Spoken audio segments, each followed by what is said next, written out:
So I've been thinking for a while how to begin this video because PlutusDefi has been getting a lot of attention recently. It's becoming rapidly one of the top coins to watch this week especially. And what I wanted to do here, and I was been thinking, how do I add to this space? And in many senses, it's all about doing your own research. I think that's the primary objective.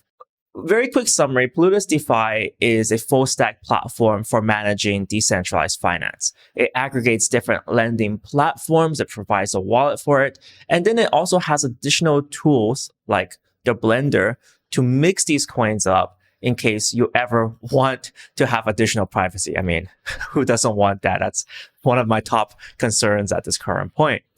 So with that attention, with that use case, it leads to a lot of attention, especially because their cap is extremely small for their offerings that's happening pretty much in a few hours.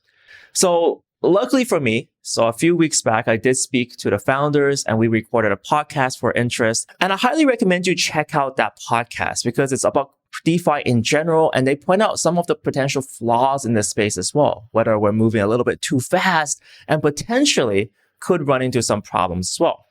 But this video, I really want to talk to them a little bit more about the product itself and what it's doing and provide some information if you guys want to do a little bit more research about what's happening with PlutusDefi. And of course, I think I've been repeating this endlessly. Do your own research. This is not financial advice. Everything here is on the absolute bleeding edge. It can, like, a lot of it's experimental. So make sure you know what you are getting yourself into. And of course, I'm not a financial advisor or whatnot. So don't take this as financial advice. Do your own research.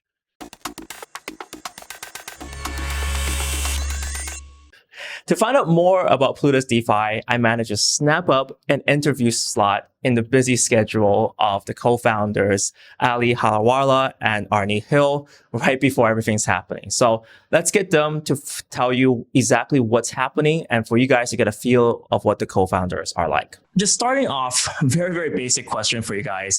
Can you tell me what's the importance of this? What are you trying to achieve with PlutusDefi?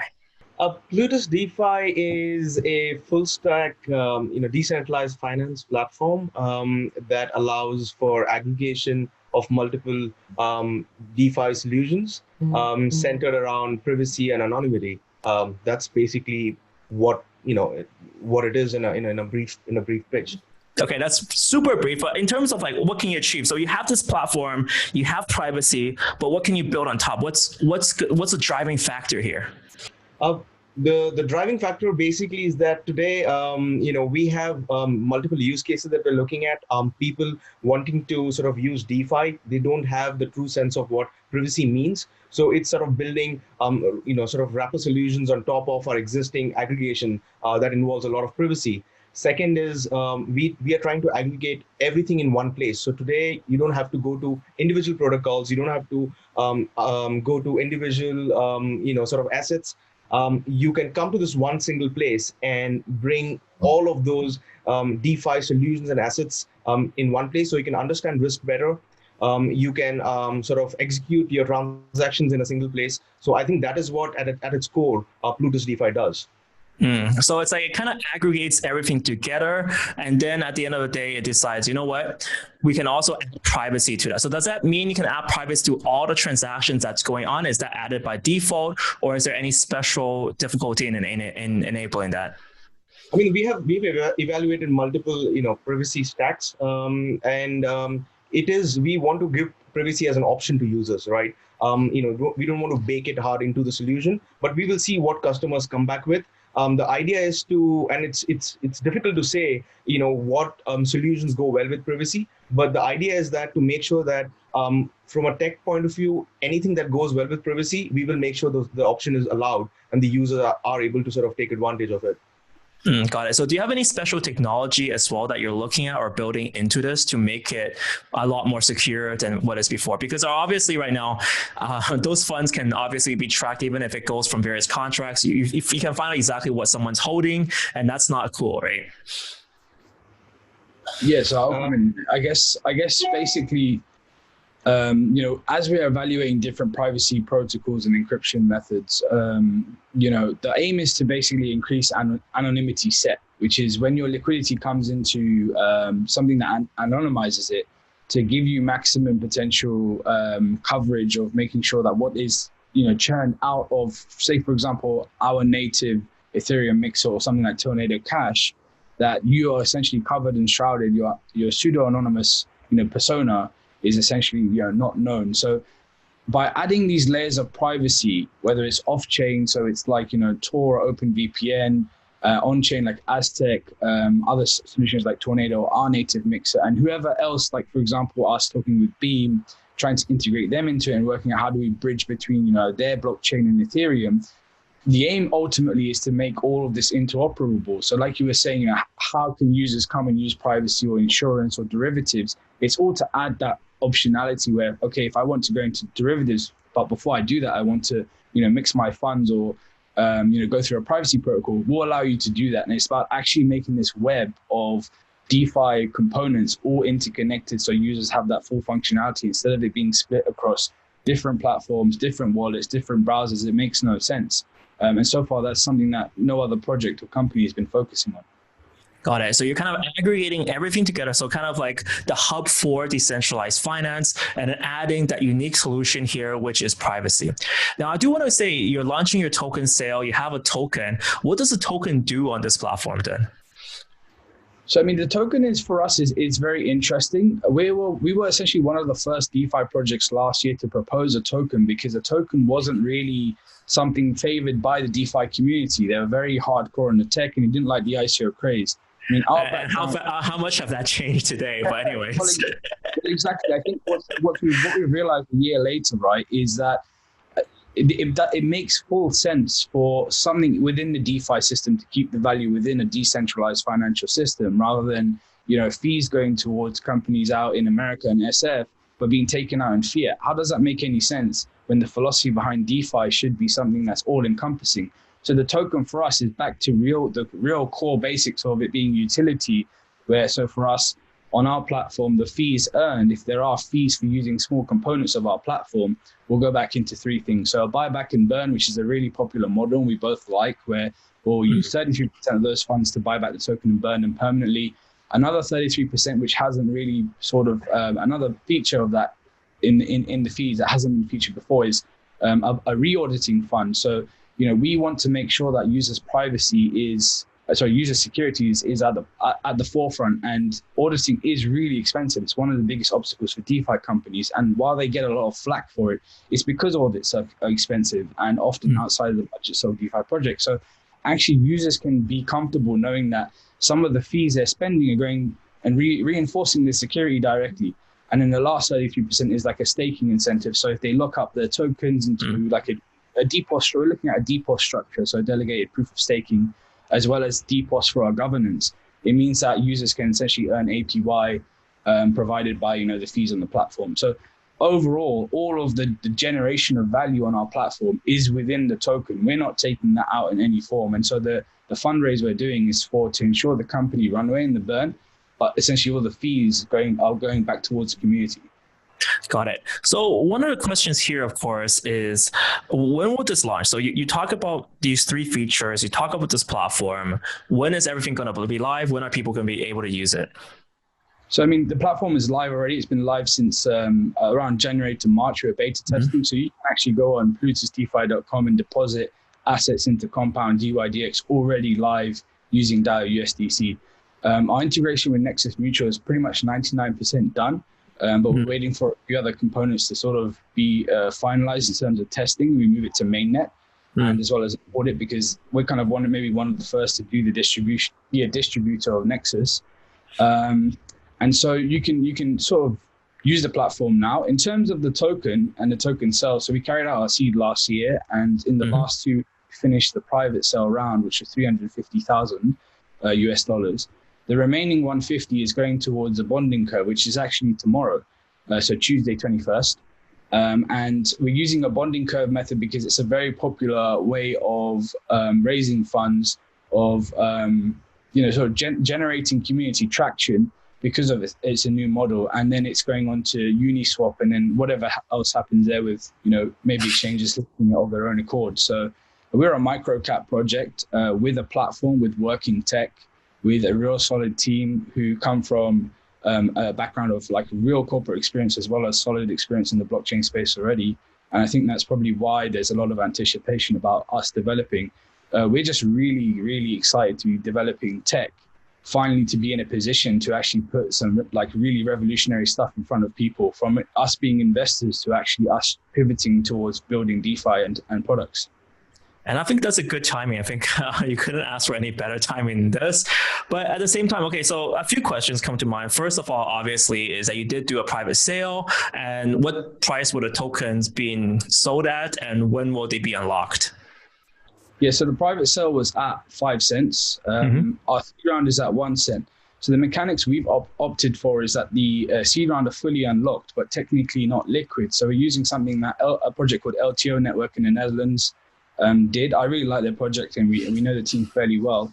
It just means that when the seed round tried to cross into liquidity, they'll incur a fee. So the fee on the first month is 55%. So if they've got 100 PLT, they will burn 55% and be left with 45%, and technically that will be liquid thereafter. The private sale is fully liquid, and that's obviously $350,000 worth. And then the remaining amount starts from 9 on the bonding curve and it ends at 22. I think our market cap should be around 1.6 to 1.8 million. The reason why there's a slight hesitation is because what we've said to the community is if the bonding curve doesn't sell out, we will burn permanently all the unsold tokens from that allocation. There's quite a lot of mechanics involved, but we think that there's something for everyone, and it's fair for both the company and every round of participants. Got it. So at this point, what's the best way for people to find out more information about the sale? The best way to find more information about the sale would be to go to our Telegram or our Medium. Simply because we're announcing so many different press releases and articles every single day. Our medium is PlutusDefi, and that has all of the guides around what's happening with the bonding curve, how to get involved. It's a separate DEX platform powered by Dolomite, and our Telegram, obviously PlutusDefi as well. You can get more information there. Our bonding curve will actually take place at curve.plutusdefi.com.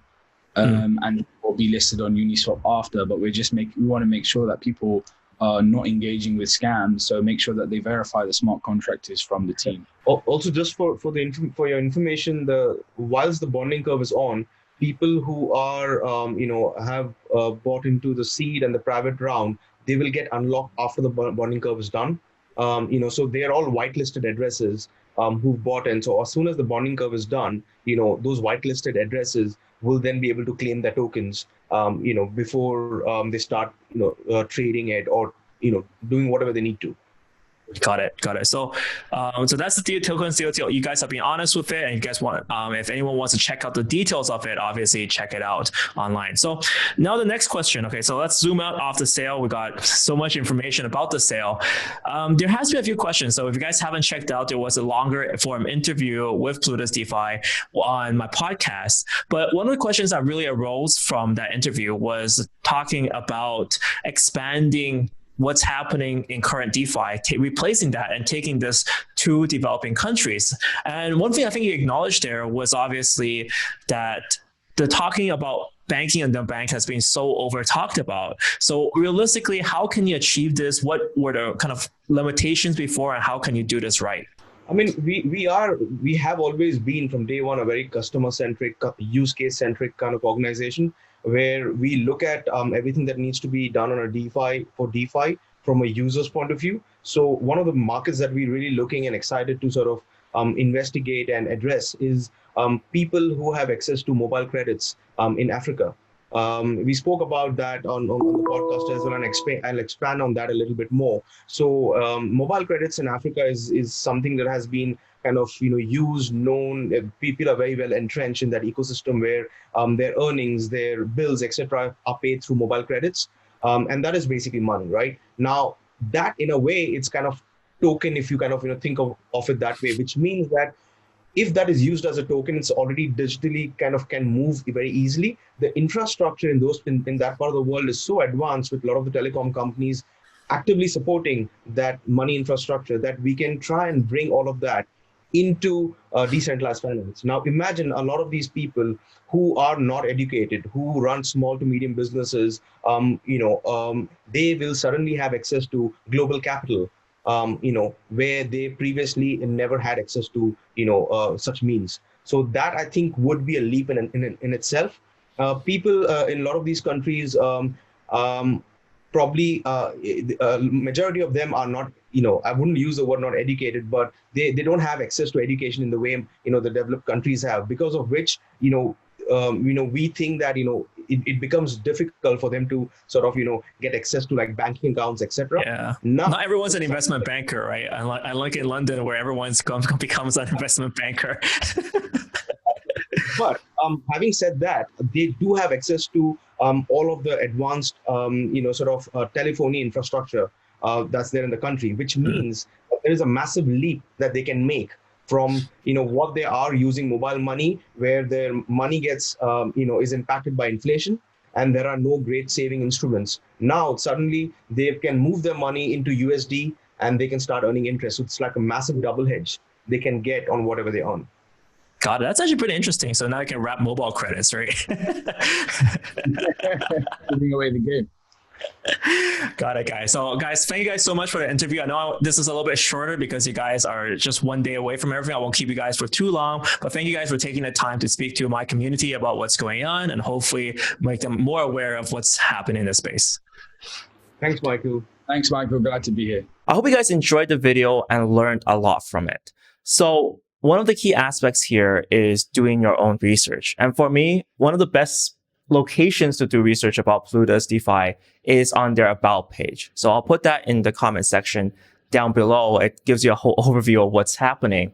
And you can also test out for yourself what the wallet is like at this current point.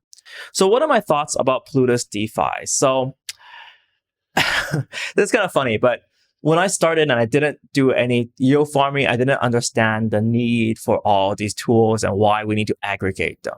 But as I've been doing more farming recently, you guys have probably seen me on live talking about it, being all ecstatic and stuff. I started definitely realizing that we need more tools for everything here, to combine everything, to find out what the best rates are, to be able to manage our assets in a clean interface. Yeah, we're so bleeding edge that these tools aren't even available yet, and PlutusDefi is providing that. That being said, of course, there are a few tools, and what does set Plutus apart is the privacy feature. So after you finish farming, if you ever want to send crypto anywhere, you need privacy. And I've been talking about that for the longest amount of time, because if someone hypothetically manages to track where you're farming, how much you put into your farm, that presents a substantial risk to you and your assets in the future. So being able to break apart transaction history becomes extremely important. So that's where I personally, for me, the value would be coming from. Obviously, this will be different for everyone else. So if you guys want to check it out, make sure you check it out. I know I wanted to push this video out right before everything happens, so you guys can do your own research, and hope you guys can appreciate it. So if you guys do appreciate and like what's going to happen, make sure you click the like and subscribe button down below. And of course, make sure you subscribe to this video as well. And big thank you to the notification squad. So also for this week, episodes are we have t-shirts being given away on this week's for videos this week. So if you want to have a chance to win either one of this is my own design, obviously Box Mining t-shirt, and also the Anti-Social Crypto Club t-shirt. This is something I made. I thought it was funny. But this is the first batch coming in. The new batch is coming in this week, so I'm going to be giving them away. I still don't have the samples yet, but it's super exciting. So if you want to have the chance to win one of these t-shirts, type hashtag notification squad when new videos like this get released within the first 12 hours. So make sure you're one of the first ones to do so. But with that, guys, thank you guys so much for watching. See you next time.